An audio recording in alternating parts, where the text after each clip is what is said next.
मी श्रीधर पाटील देवसरकर, राज्य महाराष्ट्र, विदर्भातून यवतमाळ जिल्हा, तालुका उमरखेड इथून या ठिकाणी कर्नाटकमध्ये कॅन्सरची औषधी घेण्यासाठी आलेला आहो आणि याच ठिकाणची माहिती तुम्हाला देण्यासाठी मी हा व्हिडिओ बनवत आहो। या अगोदर सुद्धा माझा एक व्हिडिओ मी पाठवला होता, खूप व्हायरल झाला आणि महाराष्ट्रातल्या कानाकोपऱ्यातून बऱ्याच लोकांना या ठिकाणची माहिती मी देण्याचा प्रयत्न केला। आजचा सुद्धा हा व्हिडिओ बनवण्यामागचा उद्देश असा आहे की त्या व्हिडिओमध्ये माहिती ऐकून बऱ्याच जणांनी काही प्रश्न मला विचारलेत, काही माहिती माझ्याकडून देण्याची राहिली होती, म्हणून हा आजचा व्हिडिओ मी बनवत आहो तुमच्या सर्वांसाठी। मित्रहो, हे ठिकाण आहे नरसीपुरा आणि याच ठिकाणी नारायण मूर्ती हे कॅन्सर सारख्या दुर्धर आजारावर इलाज करण्यासाठी आयुर्वेदिक औषध देतात। आम्ही काल या ठिकाणी आलो आणि या ठिकाणी आम्ही नंबर लावला आणि आज या ठिकाणी टोकन आम्ही मिळाले। मला आत्ताच टोकन मी घेतलं, 7:30 वाजता मला टोकन मिळालं आणि बाकी मंडळींना टोकन देण्याचं काम चालू आहे। तर अशा प्रकारे मी तुम्हाला टोकन घेण्यासाठी आलेल्या लोकांची या ठिकाणी लाईन दाखवत आहो। तर या ठिकाणी मला बऱ्याच जणांनी प्रश्न केला की पेशंटला आणण्याची आवश्यकता आहे का, परंतु मित्रहो, पेशंटला आणण्याची काहीही गरज नाही। कुणीही आपण या ठिकाणी औषधी घेण्यासाठी येऊ शकता। फाईल उपलब्ध आणली तर चालते आणि आपल्याकडे जर पेशंटची फाईल नसेल तर आपण फाईल आणली नाही तरी या ठिकाणी औषधी देण्यात येते। त्याचं कारण असं आहे की पेशंट कोणताही असो, कशाल्याही प्रकारचा कॅन्सर असो, त्यासाठी सर्वांसाठी एकाच प्रकारचं औषध, आयुर्वेदिक औषध या ठिकाणी देण्यात येते। त्यामुळे फाईल असली नसली तरी फक्त आपला पेशंट कोण्या परिस्थितीत आहे ते सांगणं आपल्याला आवश्यक आहे। त्याचं कारण असं की समजा जर पेशंटला जिभेला जखम वगैरे असेल तर त्या जखमेला लावण्यासाठी एक दुसरं वेगळं औषध या ठिकाणी देण्यात येते। म्हणून आपल्या पेशंटला जर जिभेला वगैरे जखमा असतील तर त्या आपण न विसरता या ठिकाणी सांगाव्यात। अशा प्रकारे या ठिकाणी 2 लाईनी आहेत, बरीच मंडळी टोकन घेऊन गेलेली आहे आणि हेच ते ठिकाण।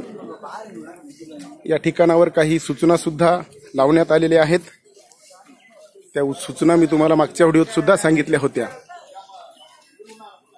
नकली दवाओं से सावध रहे, वैद्य जी मरीज के बीमारी, लिंग, आयु इत्यादि के आधार पर 27 दिनों के लिए औषधि तैयार करते हैं। बाहरी अनधिकृत लोगों से या कुरियर द्वारा दवा न खरीदे। नकली दवा सीधे साधे लोगों को नुकसान पहुंचा सकती है या जानलेवा भी हो सकती है। वैद्य जी द्वारा बनाई गई औषधियों की वैधता 27 दिन तक है, जिसके बाद दवा की समय सीमा समाप्त हो जाती है। तो ये सूचनाएं नारायण मूर्ति जी ने आप सभी लोगों के लिए दी है। नारायण मूर्ति ये बहुत अच्छा काम कर रहे हैं, इसलिए इनको त्यांना पुरस्कार देऊन सुद्धा सन्मानित करण्यात आलेला आहे आणि त्यांचे हे पुरस्कार मी तुम्हाला दाखवत आहो। त्यांना पद्मश्री, पद्मविभूषण, पद्मभूषण अशा पुरस्कारांनी सुद्धा सन्मानित करण्यात आलेलं आहे। हे त्यांचे सर्टिफिकेट आणि अतिशय चांगलं ते कार्य करत असल्यामुळं माझ्या माहितीप्रमाणे त्यांना कर्नाटक शासनानं 300 एकर या डोंगराळ भागामधील शेती ही आयुर्वेदिक वनस्पतींची लागवड करण्यासाठी दिलेली आहे।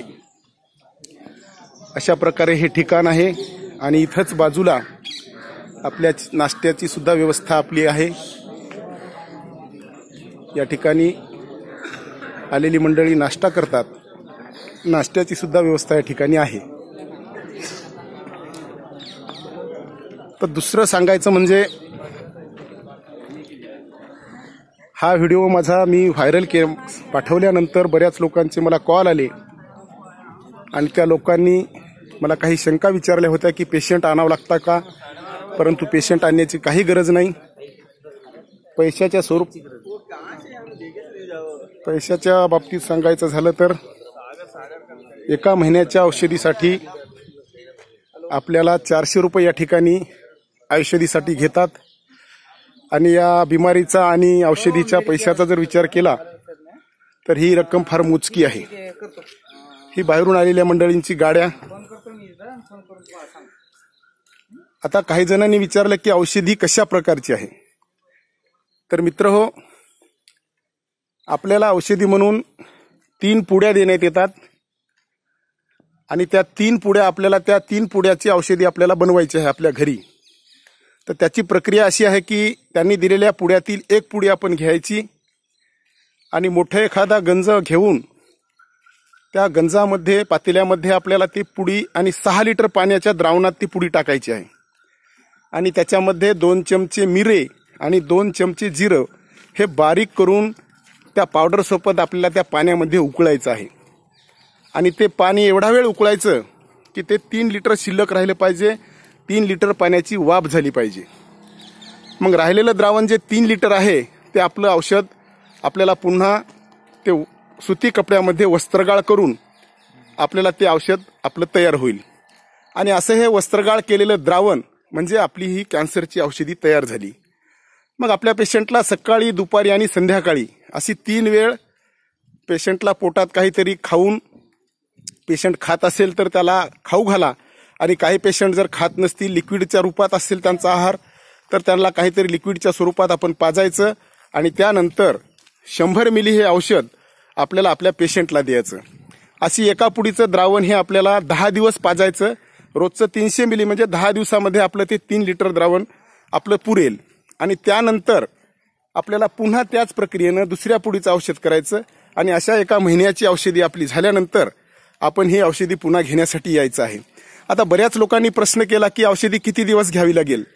तर त्याचं सरळ उत्तर आहे की आपला पेशंट कोण्या स्टेजला आहे. आपला जर पहिल्या दुसऱ्या स्टेजला असेल तर आपल्याला त्याचा लवकर रिझल्ट मिळेल आणि आपण पुन्हा डॉक्टरकडे त्याच्या तपासण्या करून आपल्याला आपलं कळेल की आपला पेशंट कोण्या परिस्थितीत आहे. म्हणून ते आपल्या पेशंटच्या कॅन्सरची बिमारी ही कोण्या स्टेजला आहे याच्यावरती अवलंबून आहे. त्यानंतर मित्र हो, अनुभव जर या औषधीचा सांगायचा झाला तर खूप चांगले पॉझिटिव्ह रिझल्ट या औषधीच्या बाबतीत ऐकायला मिळालेत. खूप जणांनी म्हणजे चांगले फरक पेशंटला पडलेला आहे. एका पेशंटची माहिती सांगतो तुम्हाला की या ठिकाणी मला माहिती मिळाली. मागच्या वेळेला जेव्हा मी आलो होतो तेव्हा त्या पेशंट 4थ्या स्टेजला तो पेशंट होता. परंतु त्या पेशंटनं 2 महिने झाला औषधी घेतली तर त्याच्या बऱ्याच जखमा, त्यांना घशाचा कॅन्सर झाला होता, बऱ्याच जखमा त्यांच्या कमी झाल्यात. तपासणी केल्यानंतर डॉक्टरनं सुद्धा सांगितलं की यांच्या कॅन्सरमध्ये बरीच प्रमाण यांचं कमी झालेलं आहे त्या आयुर्वेदिक औषधीमुळे. म्हणून खूप पॉझिटिव्ह आहेत. असं काही नाही की काय होईल काय नाही असं शंका कुशंकासारखा विषय नाही या औषधीचा. खूप पॉझिटिव्ह चांगले रिझल्ट या औषधीचे आपल्याला अनुभव ऐकायला मिळालेत. आणि म्हणूनच या औषधीवरचा आमचा विश्वास वाढला आणि म्हणूनच आज सुद्धा मी हा व्हिडिओ तुमच्यासाठी बनवत आहो. बऱ्याच जणांनी विचारलं की मार्ग दुसरा कोणता नाही का येण्यासाठी. तर मी मागच्या वेळेला बसनं आलो होतो म्हणून मी बसचा मार्ग सांगितला. यावेळेला आम्ही प्रायव्हेट वाहनानं आलेले आहोत. त्यामुळे प्रायव्हेट वाहनाचा मार्ग आपण लक्षात घ्या की आपल्याला हुबळीला यायचं आहे. हुबळीवरून आपल्याला हंगल नंतर आपल्याला तडसला यायचं आणि तडस नंतर शिकारापुराला आपल्याला यायचं आहे आणि शिकारापुऱ्यानंतर आपण नरसीपुऱ्याला येऊ शकतो. म्हणजे हा जो मार्ग आहे हे अंतर खूप आपल्याला कमी पडते. म्हणून मी तुम्हाला एवढंच कॅन्सरच्या माहितीबद्दल सांगू इच्छितो. आपण सुद्धा या. हा सुद्धा माझा व्हिडिओ पहिल्या व्हिडिओसारखाच व्हायरल होईल. आपल्याला सुद्धा त्याची माहिती मिळेल. दुसरी गोष्ट मित्र हो, सांगू इच्छितो की आजच्या आपल्या राहणीमान म्हणा की आपल्या जीवनामध्ये दैनंदिनी म्हणा, आपली तुमची आमची शरीराला व्यायामाची कमतरता म्हणा किंवा खाण्यातला आहारातला आपला बदल म्हणा, या सर्व गोष्टीमुळं, आपल्या दिनचर्येमुळं, आपल्या राहणीमानामुळं या कॅन्सरसारख्या बिमारीचं प्रमाण हे खूप वाढलेलं आहे. मी तर सांगतो की माझा व्हिडिओ जेव्हापासून व्हायरल झाला मला रोजचे 5 ते 10 लोकांचे महाराष्ट्रातून वेगवेगळ्या ठिकाणून फोन येतात आणि कॅन्सरच्या बिमारीच्या या ठिकाणाची मला माहिती विचारण्यात येते. म्हणून मला एवढंच सांगू इच्छितो मी की ही बिमारी एवढं प्रमाण वाढण्यामागं खरोखर तुमची आमची राहणीमानाची पद्धत असो किंवा तुमची आमची व्यसनाधीनता असो, यामुळे या कॅन्सरसारख्या दुर्धर आजाराचं प्रमाण एवढं वाढलेलं आहे. माझी एवढीच तुम्हाला कळकळीची विनंती आहे की आपल्या सर्वांना माहीत आहे की टोबॅको असो, धूम्रपान असो, अशा वेगवेगळ्या व्यसनामुळं कॅन्सरसारखी बिमारी आपल्याला होते. त्याच्यावर फोटो सुद्धा काढण्यात येतात की तुम्हाला यापासून कर्करोग होतो. आपण सुशिक्षित आहोत सर्वजण, आता कोणीही अशिक्षित राहिलेलं नाही, पण तरीसुद्धा आपण त्याच्याकडे माहीत असून सुद्धा दुर्लक्ष करतो आणि आपण व्यसनाधीन झालो एवढी माहिती आपल्याला असून सुद्धा. म्हणून माझी एवढीच कळकळीची विनंती आहे की आज रोजी जर आपण पाहिलं 10 वर्षाखाली एवढं कॅन्सरचं प्रमाण नव्हतं, आज ते कॅन्सरचं प्रमाण कितीतरी प्रमाणामध्ये आपल्याला दिसत आहे. आणि पुढच्या 10 वर्षां 20 वर्षाचा जर काळ आपण पाहिला, भविष्यात काय होईल, अशीच जर व्यसनाधीनता राहिली, अशीच जर व्यसनाधीनता वाढत गेली तर खरोखर कॅन्सरसारख्या बिमारीनं खूप काही रौद्ररूप धारण केलेलं तुम्हाला आम्हाला पाहायला मिळेल.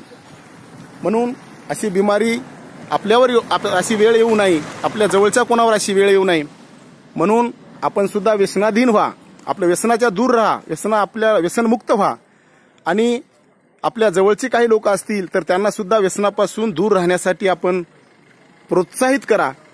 एवढीच माझी